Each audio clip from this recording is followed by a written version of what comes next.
You gave your ticket to a stranger lady. There's nothing more important than a company. You're fired even when the boss told me I was fired. I wasn't too shocked. Instead, I felt like I had pictured the true corporate culture of this company and almost blurted out, "I'm better off without this place anyway."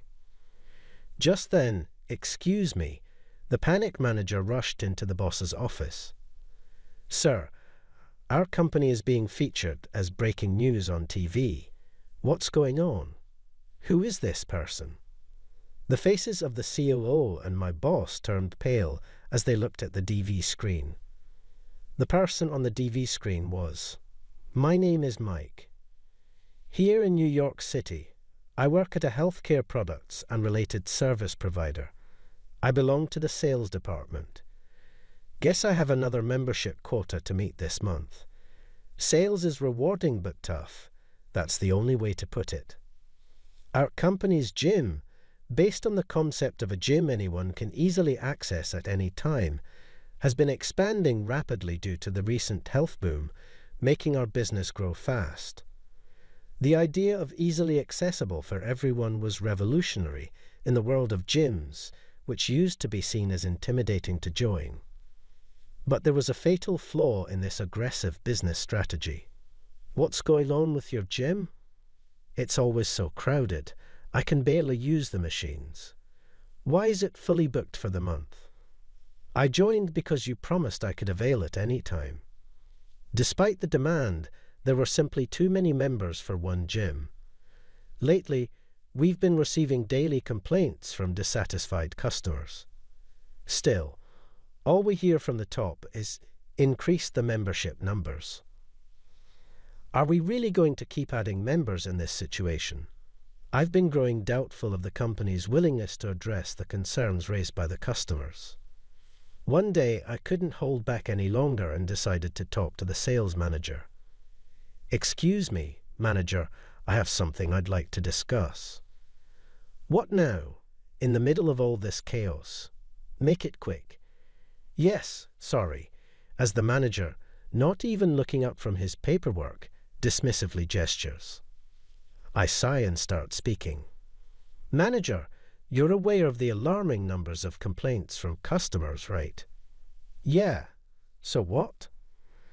"I think we're adding to our membership numbers recklessly. We should seriously address the complaints and work on solutions." "Oh, Mike, you don't get it. That's the problem with the younger generation." The manager interrupts me, scratching his head in irritation. "Whatever we do, it costs money. We need to increase sales before we can think about solutions." "Well, that might be true, but still just focus on increasing the membership, you worthless employee. Ramp up the sales pitches to all the media for advertising. Got it?" "Understood." It was like talking to a wall, but when the higher-ups say this, there's not much else to do. I swallowed my frustration and quietly returned to my work, following the manager's orders. I started pitching our ads to various media outlets. Perhaps because of these efforts, some good news came my way. "Really? Is that true?" "Yes, we're interested in a tie-up with an RTV program." The caller was from the Alaska Broadcasting Company. Excitedly, they were considering not just commercial films, but also a TV show collaboration. "Thank you so much.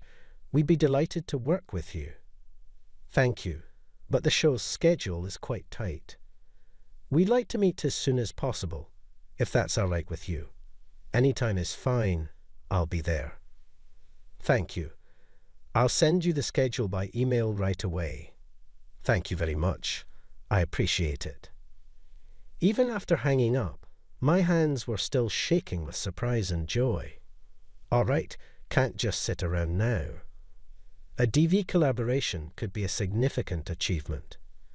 Trying to contain my excitement, I booked a flight to head for the DV station's meeting. And then the day of the big meeting with the TV station arrived. I got to the airport early to catch my flight. I've got quite some time before departure. Maybe I was too eager as I arrived at the airport earlier than I expected. I was thinking about going to a nearby coffee shop to review my presentation materials when I noticed something. "Excuse me, are there any seats available on the flight to Anchorage? I really need to get on the next flight." A woman was desperately pleading with the airline counter staff. "Just a moment, please." The staff, looking confused, fiddled with their computer and wore a troubled expression. "I'm sorry, but all the flights to Anchorage today are fully booked." "Oh no, there's still time before the next flight, and we can put you on a waiting list for cancellations." "All right, please do that." After completing some simple procedures, the woman walked away from the counter looking unsteady. I wonder if she is okay. I found myself watching her as she sat down on a bench, covering her mouth with her hand, her shoulders shaking. It looked like she was crying. "The next flight to Anchorage, huh?" I glanced at the ticket in my hand. No, that's not right. I was here for work after all," chiding myself for even thinking about it. I started walking towards the coffee shop. As I passed by the woman sitting on the bench, her cell phone rang. "Hello, Jess. It's booked. I'm on a waiting list." "Oh, my, still unconscious. I'm okay. I'll try to get back today." Yes. Her trembling voice was audible as she spoke to the person on the other end of the phone. What happened? An accident or an illness? Someone important to her seemed to be in serious trouble. Oh, that's why she was so desperate. Stop it. Don't think about it anymore. Shaking my head to clear these thoughts, I passed the woman. I bought a cup of coffee, sat down, and spread out my materials. I wanted to focus, but I couldn't stop thinking about the woman nearby. I can't do anything for her. Murmuring to myself, I started to question, is that really true? I had what she needed right now. The more I thought, the more my heart raced, the more restless I felt. Come on, what am I even thinking? Unable to sit still any longer, I downed my lukewarm coffee, gathered my things, and left the coffee shop. I retraced my steps back. The woman was still sitting on the same bench. "Excuse me." She looked up in surprise when I spoke to her, her eyes wide open, wet with tears. "Are you all right?" "I'm sorry. Yes, I'm fine. She tried to put on a brave face, smiling, but her trembling lips betrayed her distress. The last bit of my hesitation, telling me not to get involved, vanished at that moment. What happened? I'm sorry. I saw you over there at the counter earlier. You were waiting for a ticket cancellation, right? My daughter was involved in a traffic accident and taken to the hospital." "Your daughter?" "I came here from Alaska for a business trip. My return flight was scheduled for tomorrow, so I couldn't get back immediately. I can't be there for my daughter." She choked up mid-sentence and started crying. I hurriedly pulled out a handkerchief and handed it to her. "Please use this. I'm sorry. Can you stand up? I have a ticket for the next flight to Anchorage. Let's change the passenger name to yours at the counter. But hurry, it's almost boarding time." I took her arm to help her stand and walked her to the counter. "Excuse me, I'd like to transfer my ticket to her, please." "Yes, sir, you're the lady on the waiting list, right?" "Just a moment, please." The counter staff, apparently concerned about her as well, began the transfer process. Say without hesitation, "Wait, what about you? It's okay for me, but not for you. You need to go now or else you'll surely regret it." "Thank you so much, thank you." She looked somehow relieved, tears streaming down her face. I gently shook my head and handed her the ticket. "Go to your daughter, please." "Thank you so much. Here, this is my card. May I have yours?" Of course, we exchanged business cards. Somewhat belatedly, her name turned out to be Alice. You're Mike, right? Thank you so much. I'll never forget this kindness. I'll make sure to thank you properly once things settle down. No need for thanks. Just take care, and I hope your daughter will be okay, Jess. Thank you. Thank you so much. I watched her repeatedly turn back with teary eyes until she disappeared from view. Well, I really did it. I sighed, watching the plane I was supposed to be on take off from the lounge. Strangely, I felt no regret. Switching gears, I called the DV station I was supposed to have a meeting with. Hello, this is Mike. Mike, good to hear from you. Is your flight on schedule? Actually, about that. I only told the DV station representative about missing the flight. I see. That's a bit of a problem. I'm truly sorry for this sudden change. No need to apologize. I understand something must have come up. However, we'll need to reschedule our tie-up discussion. I'll contact you once we have a new plan, but please understand that the project might be cancelled. Of course, I'm very sorry for the inconvenience. After a polite goodbye, I hung up. After a short wait. All right, time to head back to the office and face the music. My workday was far from over. Resolving to deal with whatever came next, I decided to head back to the office from the airport. Mike, do you realize what you've done? My manager shouted at me when I reported back to the office. You missed a tie-up with a DV station. Do you have any idea how big of an opportunity that was? I'm very sorry. And what's this about giving your ticket to someone in need, Mike? What were you doing at the airport? This is work. Don't mix personal matters with work. You're absolutely right. I have no excuse. Seriously, what were you thinking? I knew I was completely at fault for this situation. With the manager still furious, I kept my head bowed. Hey, Mike. Yes. I'll be reporting this matter to the CO, so be prepared. Yes, I understand. That's enough, Mike. Just go home for today. I can't concentrate with you around. Yes, I'm very sorry for what happened. Excuse me. I apologize deeply one last time and begin to pack up to go home. My colleagues looked at me with concern, but none of them spoke up. I'm sorry for any trouble I caused everyone. I'll be heading out now. After I made another apology at the door, I left the office. The next day, I was called to the CO's office first thing in the morning. It seemed my mishap had reached the CO's ears sooner than I expected. CO, it's Mike. Come in. Excuse me. I entered the CO's office. The CO, looking stern, was leaning on his desk. I walked up and took a deep breath. CO, I sincerely apologize for the inconvenience I've caused. So you understand that you did something wrong? Yes. So why did you do it? Are you trying to damage my company's reputation? I had no such intention. Then what was your intention? That, well, could I make him understand if I explained the situation? With a glimmer of hope, I recounted the entire incident at the airport.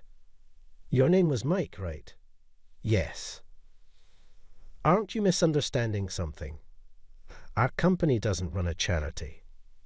I apologize. I was wrong. If apologies were enough, things would be easy, but they're not. We don't need someone with your mindset in our company. The CEO handed me a document. It was a termination notice. Complete the handover within the period stated here. Make sure your final task is done well. As I stood up, the CEO patted my shoulder lightly.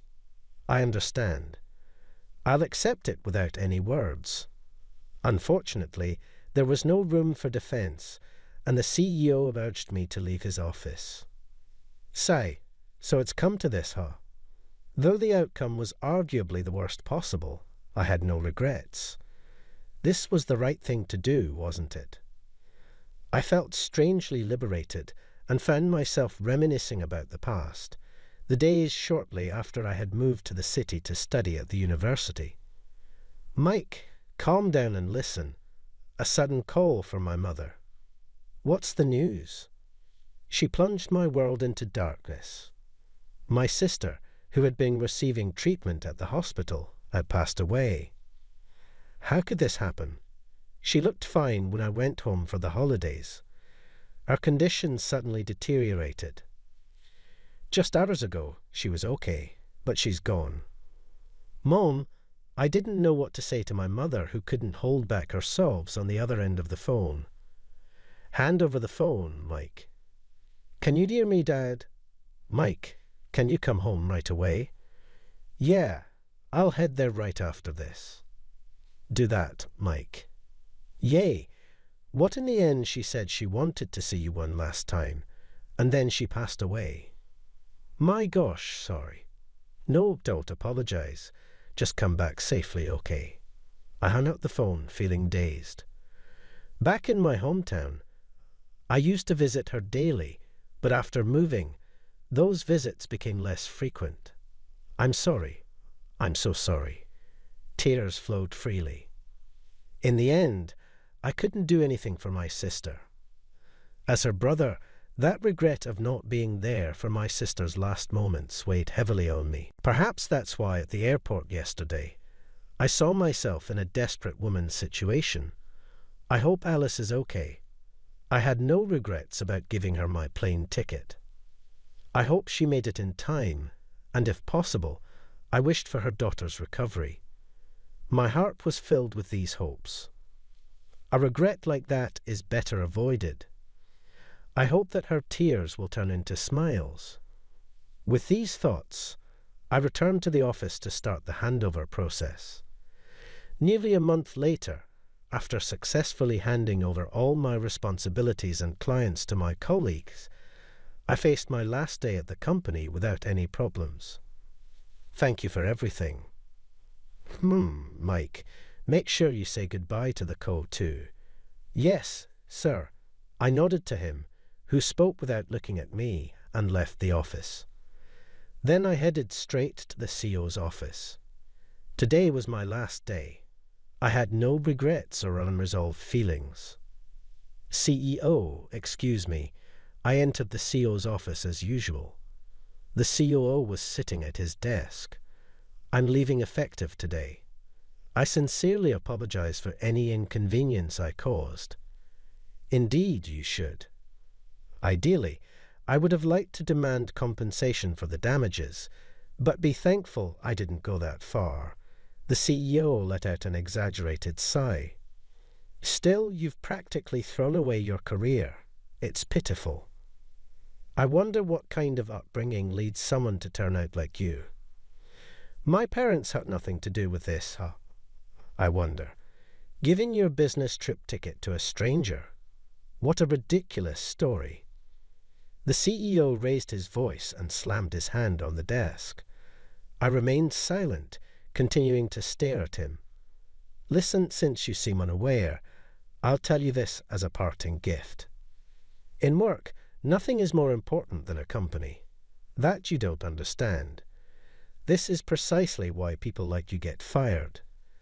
Despite the barrage of criticism, I wasn't too shaken.